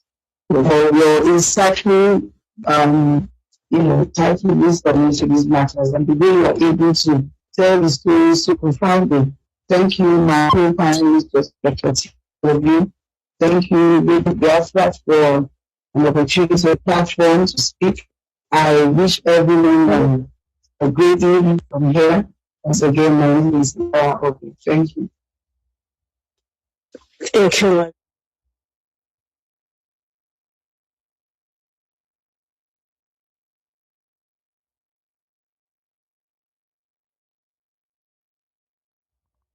My name is Mazi. Thank you, Onyenkuzi, for this very interesting lecture that Nigeria denied Biafrans. And I also send my special greeting to Radio Biafra for hosting us, for us to air our voice to the world. I want to a statement from, Peter, for after the transfiguration. He says, Master, it is good that we are here, and I don't feel like leaving. So I expect to come forward next time to educate our people, and after the program, I pray that it continues, because it's a continuous education. Thank you so much. Senegal is happy for this program and will continue to represent in this very platform. Thank you. Thank you, Mazi. Thank you, Senegal. Can we have Mother Sophia, please? Good evening. Thank you for all the listeners and all my comrades here. And so it was very, very interesting, and it was a very, very good learning and awareness experience. And I think it doesn't end here. Forward ever, backwards never. We have to continue and we have to go on. And I'm looking quite forward for the next round, because Biafra we will get, whether the devil will like it, whether Gawan has talked all what he can, lie against us, but Biafra will come. Surely it must come, because it is Chukwu's prophecy for us to get Biafra. Not another generation, but we will get it. So thank you everybody for all the listeners that listened tonight, and all my comrades here once again. Doctor, thank you very much, Dr. Kachi. What a wonderful, intelligent move by educating our people. So comrades, have a good week and all of the best for 30th of May. We must continue. And say we must continue. Thank you, Lola Sophie. Mazi was there, please. Yes, thank you. I'm going to end by saying, for the benefit of our sister that just spoke now, I will translate in English before I say it in Igbo mother tongue. That when two people are dragging land for farming, the one who has yam seedlings will be planting. The one who has nothing will be chasing the wind. In Igbo, Abala Kanazani, like the great artist Oliver Sadebe said, Ndi Gigi Gana Konye. Bid has come to stay. Bid is telling our story. That is very, very important. Bid is telling the Biafran story. not just the way we are saying it today. So we need more people to listen. I've always maintained, if you are a craftsman, whatever you are doing, you are a catering service, wherever you are, especially outside where we are being suffocated in our homeland. You are making like burger. Call it Biafran burger. Give it spice, give it speciality. Whatever you are doing, you are telling a story. Are you a painter? Are you an artist? You can draw. Draw things about Biafra. Draw things that speak for us. This is what BID is encouraging each and every of us to do. Draw it. Patronage will come in time. Definitely it will come. So we must keep the flame of BID flying. If you want this to understand, Japan needs to know what Nigeria has covered, destroyed, and tried. It is only BID that is unearthing it. The educational system in Nigeria have removed history. It's deliberate so that the world will not talk about it. Let us continue to hold their feet on fire and tell our story. Thank you. Thank you, Mazi. That's quite interesting and well noted. Thanks for the contribution and closing remark. Dr. Tina, please, can you go ahead here? Yes, thank you, Wada Chichi, and thank you, BID International. There are representatives from many, all over the world, to do this project. BID, Great Biafrans, this gospel from BID through Radio Biafra is honorable. You cannot hold it to yourself. Please make sure you tell others about this work. This is the authentic work of digging up what happened, what really happened, so that we can understand. Last weekend, we encouraged you to please gather your children so that they can listen. Please tell your children about Biafra. Our hope is that our children and our children's children will continue to know that there is a nation called Biafra. So continue to listen to Radio Biafra, continue to do research on your own, continue to learn about yourself, because it behooves a human being to know who you are, who I am. I owe that to myself, and you owe that to yourself. Please make sure that you commemorate May 30th. It's coming up next weekend, this weekend on Saturday. Make sure that you gather somewhere with some people. IPUB has gathering all over the world, except in Biafra land. Biafra land will be under lock and key, and we encourage our people to stay inside and remember, because we all remember. Thank you very much, Ichi, and all my comrades here, and God bless you, great Biafrans all over the world. Amen. Thank you, Dr. Tina. We remember. Dr. Deka, please go ahead.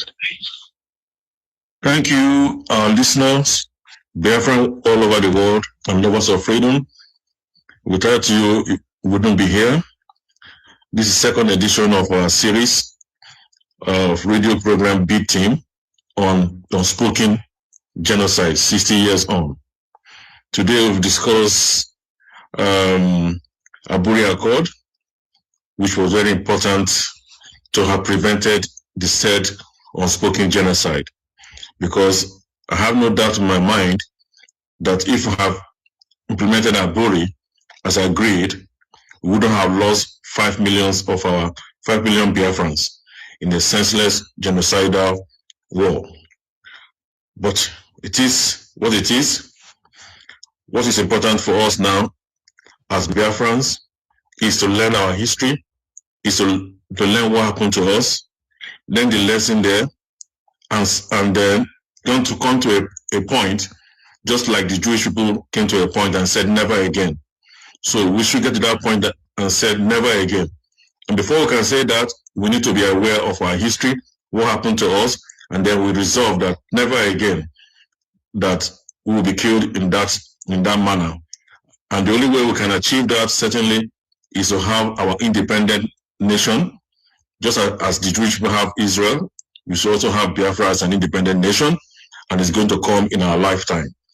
So once more, I thank the B team for spearheading this history, and I thank most especially Justice Kachi for teaching us. That's why we call him Onyenkuzi.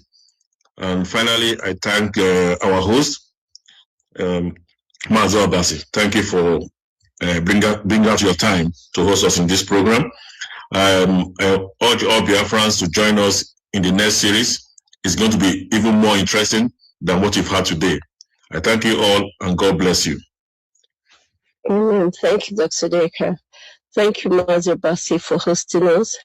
Before as I hand up back to Dr. Justice, I want to ask a question, Doctor. In your closing remark and conclusion, can you answer this?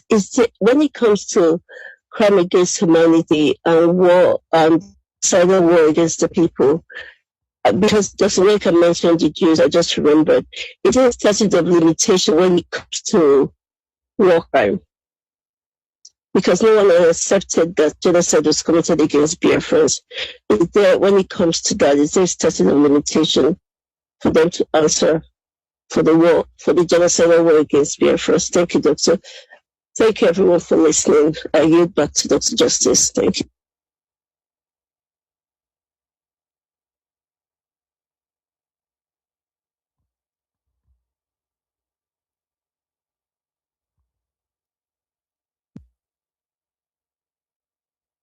Dr. Justice, can you hear us? Yes, thank you very much, Chichi. Thank you, everyone that have contributed today, for your patience and the speed and delivery of this lecture.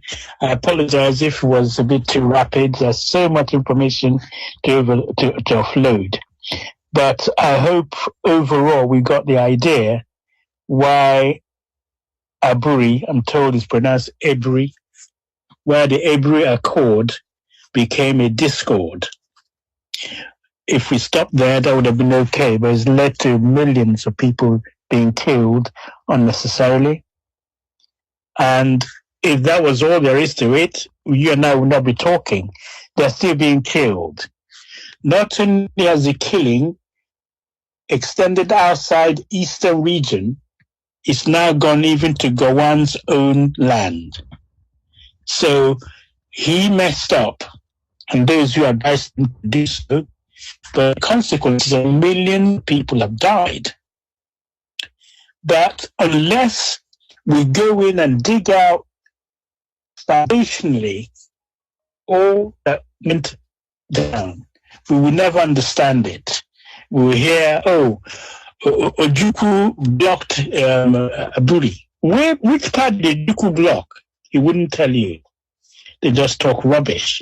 So it's a duty to make the research. I'm really grateful to the BEAD team.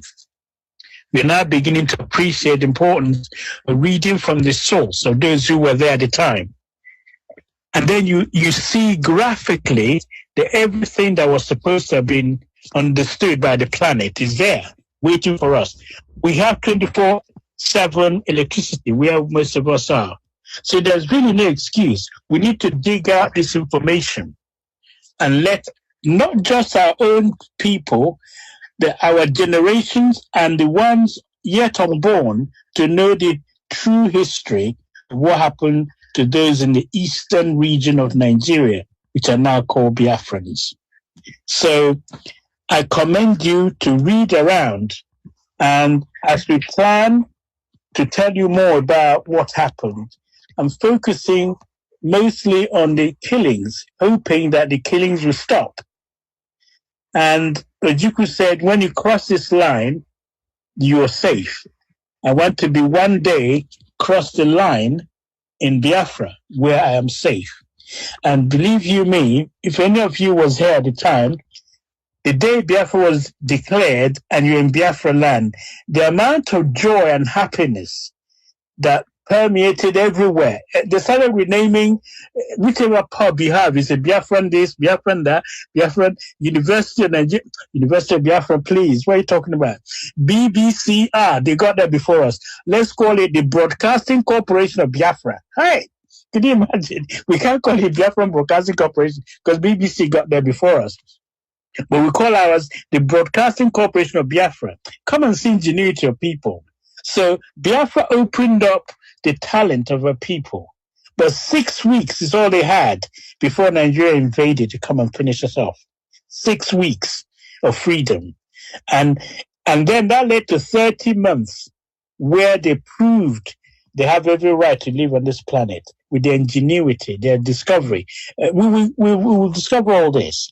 So stay tuned because BEAD is only just getting warmed up. We're taking it step by step and we may even revisit the things we discussed before because there's enough information to go around. So please don't give up. Just stay focused and research. And it is possible that we're publishing these in books so people will actually follow them. So we'll never be, obviously misled again. I'm going to finish up by playing you I played you the music of Onwuzurua. Yeah, Onwuzurua, which Rex Lawson, one of the best high life musicians at the time, played for us to calm us down. But as soon as Biafra was declared, there was a change in gear. There's a song called Hail Biafra. Let me see if I can play it and play us out. I'm not going to say any more, and I thank you all for listening. Details. So let's see if I can find Hail Biafra and play it for you. And that's it for today. Thank you very much. And God bless you all for listening. And we haven't got the date for the next party. So we haven't got the date for the week. In 2 weeks after tentatively, just give next week people to relax them the next week. Yes, 2 weeks time. Okay, so we should now play you Biafra. Mazi, for short notice, you're able to come and help us out. That is very effective. Because is anyone else? No more questions? We'll see you next time. Now done. Well, thank you very much. Thank you. Thank you, Roger. Thank you. Thank you so much. Okay. Here we go. Hail Biafra.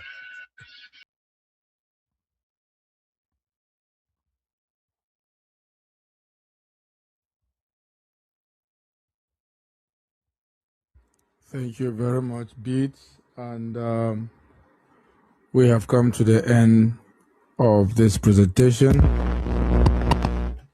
Thank you, Biafrans. Thank you, Beats team. And thank you, everyone involved, for making this program a successful one.